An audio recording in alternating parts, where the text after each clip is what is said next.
नमस्कार. स्वाभिमानी TV news चॅनलच्या बातमीपत्रात आपलं स्वागत.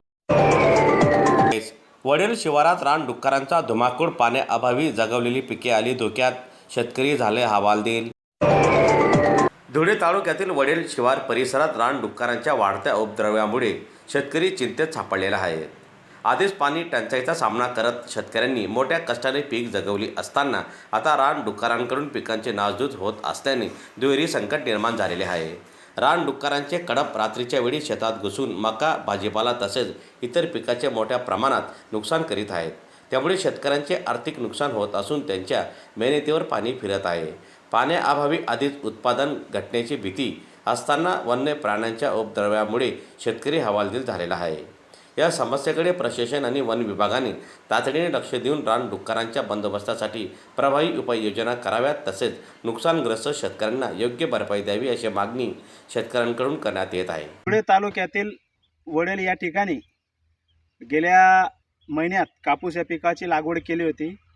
फॉरेस्टला लागून या ठिकाणी शेतकरी आहेत श्री गंगाराम वेडू मोरे, कैलास वेडू मोरे व तसेच पोपट गोविंदा टेडे या शेतकऱ्यांचं, तिघं शेतकऱ्यांचं जंगली रानडुकरांनी फार मोठ्या प्रमाणात नुकसान केलेलं आहे. तुम्ही बघू शकताय. खरं तर वारंवार हे नुकसानीचा प्रकार या भागात होतच आहे. गेल्या महिन्यात केळी या पिकाचं फार मोठ्या प्रमाणात नुकसान केलं होतं. तसेच आत्ता चालू या 2 दिवसात 6 एकर रान या ठिकाणी उद्ध्वस्त करून कापूस या पिकाचं रान उद्ध्वस्त केलेलं आहे जंगली रानडुकरांनी. आम्ही वारंवार निवेदनं देऊन या वन विभागाला पाठपुरावा करून वन विभाग कुठल्याच प्रकारचं लक्ष देत नाही आहे आणि या जंगली रानडुकरांना आळा घालावा अशी मागणी येथील शेतकरी करत असून तरी वन विभाग कुठल्याच प्रकारचं दखल न घेता या शेतकऱ्यांच्या बांधावर येऊन पाहणी देखील सुद्धा करत नाही आहे. खरंच खूप चिंतेचा विषय आहे आणि हे नुकसान होतच चाललेलं आहे. तरी आमची वन विभागाला कळकळीची विनंती आहे की या जंगली रानडुकरांचा बंदोबस्त लवकरात लवकर करण्यात यावा व पाहिजे तशी भरपाई मिळत नसल्याने भरपाई देखील नुसती असमाधानकारक मिळत असल्याने येथील शेतकरी खूप चिंतेचा विषय ठरलेला आहे.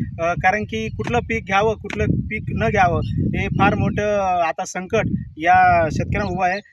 पावसाळ्याचं संकट आहेच, पण या तिसगाव वडेल परिसरात खरं तर जंगली रानडुकरांचं फार मोठी संख्या असल्याने फार मोठ्या प्रमाणात नुकसान करत आहेत आणि याची दखल वन विभागाने तात्काळ घ्यावी अशी वन विभागाला आमच्या शेतकऱ्यांकडून विनंती आहे.